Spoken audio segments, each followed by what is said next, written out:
Որդիս կռվել է մի տղայի հետ, քանի որ երկուսն էլ սիրում են նույն աղջկան, ես ասում եմ, ապրես, իսկական տղա ես, սիրում ես, պետք է պայքարես։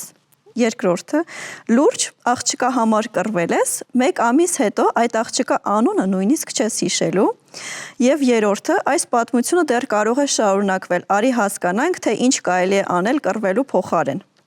Դե ես երրորդ տարբերակը կընտրեմ, բայց ամեն դեպքում նաև առաջի տարբերակին շեշտադրում կանեմ, որ այո, եթե մի բան քեզ դուր է գալիս, դու պետք է պայքարես եւ հասնես, բայց բնականաբար ոչ կռվելու կամ կոնֆլիկտի տարբերակը ընտրելով։ Շատ լավ, բայց չենք կտրվում իրականությունից, տղաների կոնֆլիկտների պատճառը հաճախ հենց աղջիկներն են լինում են։ Դա նույնիսկ բնության մեջ է այդպես ու դա նորմալ է իրականում կոնֆլիկտ ունենալ, բայց կարելի է սովորեցնել խոսելով, անցնել այդ ամեն ինչի միջով, որ բռունցքներին ազատություն չտանք։ Դրանով մենք տարբերվում ենք կենդաններից։ Իրական առաջին եւ երրորդ տարբերակը նորմալ էին այստեղ, չարժե զրկել, ընդունել, բայց նաև խրախուսել, որ ավելի կոնստրուկտիվ տարբերակներ կան խնդրի լուծման։ Դեռահասների պարագայում մենք փորձում ենք նրանց տալ այդ միտքը ավելի կոնստրուկտիվ, ավելի հանդուրժող ու խաղաղասեր լինելու, բայց դա դժվար է։ Էլ ինչ կարող ենք հուշել ծնողներին, ինչ հավելյալ գործիքներով օժտել երեխային, երբ նա գտնվում է կոնֆլիկտի մեջ եւ կոնֆլիկտի պատճառը մի գեղեցիկ աղջիկ է։ Իրականում ես կողմ եմ, որ նրա ինքնավստահությունը բարձրացվի, նաև սպորտի տան երեխային, որ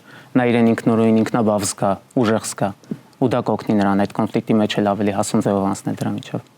Այսինքն մարտարվեստներ եթե տալիս եք, տվեք պարտադիր երեխաներին։ Եթե դրական սովորություններ չզարգացնենք, բացական նա զարգանալու։